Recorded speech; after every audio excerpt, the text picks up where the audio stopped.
Vince McMahon and WWE had a hard time on Raw as many fans tuned out after the first hour since they saw virtually no wrestling at all.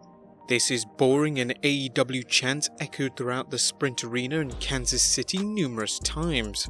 Sami Zayn referencing AEW on live television didn't help things, and probably didn't help himself backstage either, as it's been reported that he's in some serious hot water with the boss. More on that later, but let's start off with what happened on this week's episode of SmackDown Live, and whether any mentions of AEW appeared on the show.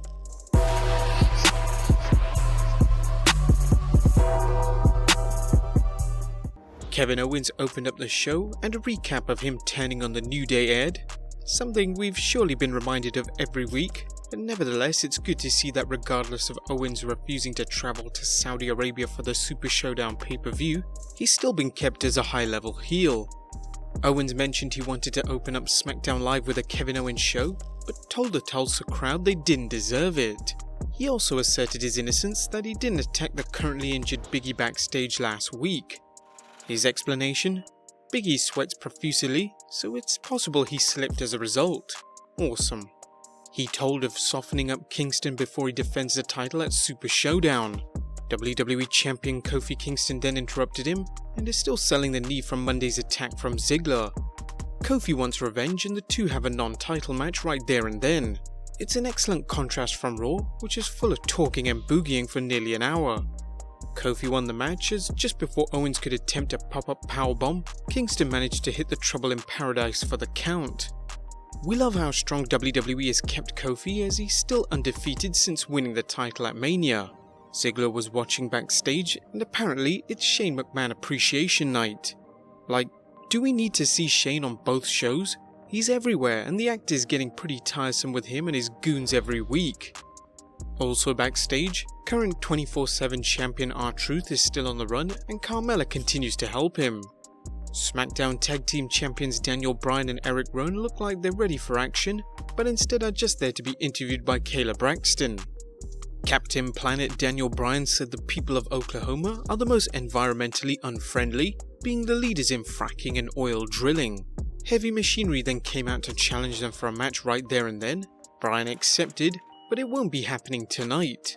Mandy Rose featured on the cover of Muscle and Fitness Hers and started handing out copies backstage to the female roster.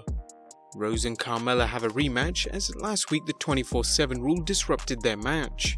Sonya Deville, who was at ringside, provided a distraction for Rose to get the roll-up and the win. Backstage again, Truth gets jumped from Jinder Mahal and is then pursued by a number of other wrestlers. Another cryptic promo by Aleister Black. It's now time for Shane McMahon's Appreciation Night.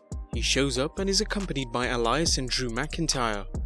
He gets his introduction and a video package of his career highlights, or rather spot highlights. Elias then sang a song in his honor and dissed Oklahoma at the same time. A wild Truth suddenly appears and he's being chased by Drake Maverick, who has a referee with him.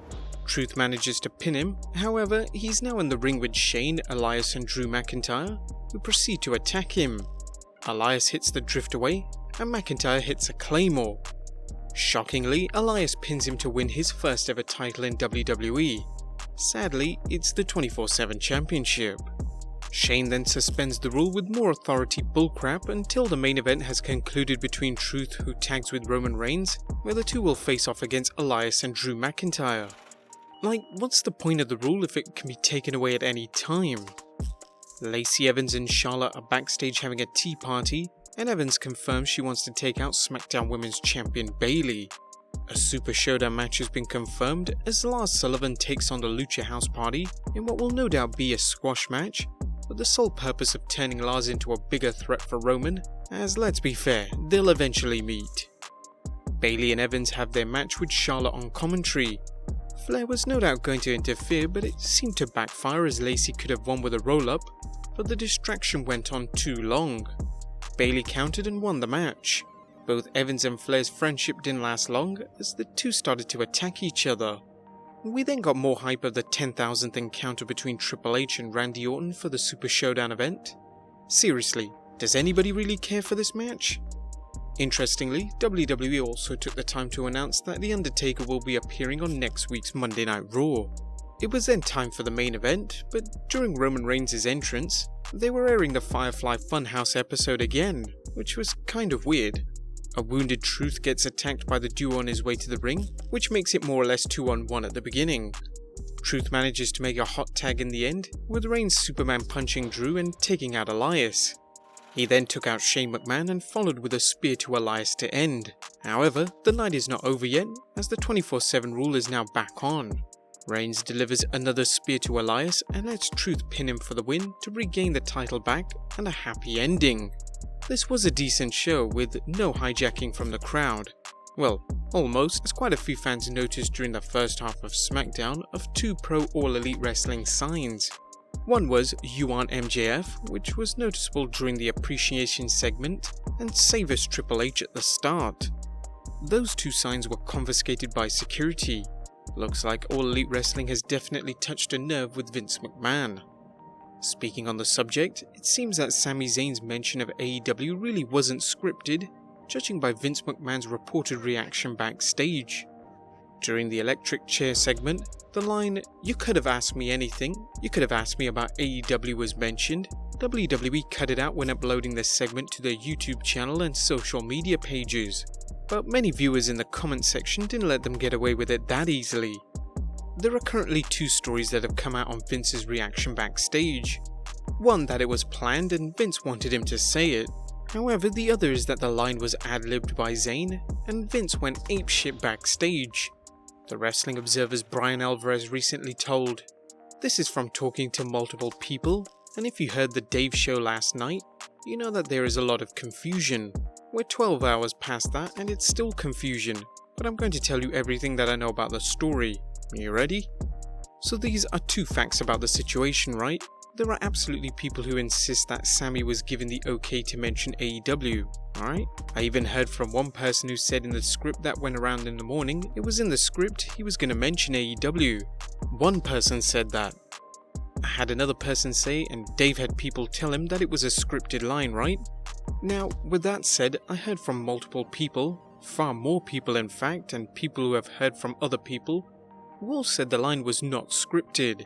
The line was not supposed to be said. I was also told from multiple people that when it happened, Vince flipped his lid. He was furious that this happened.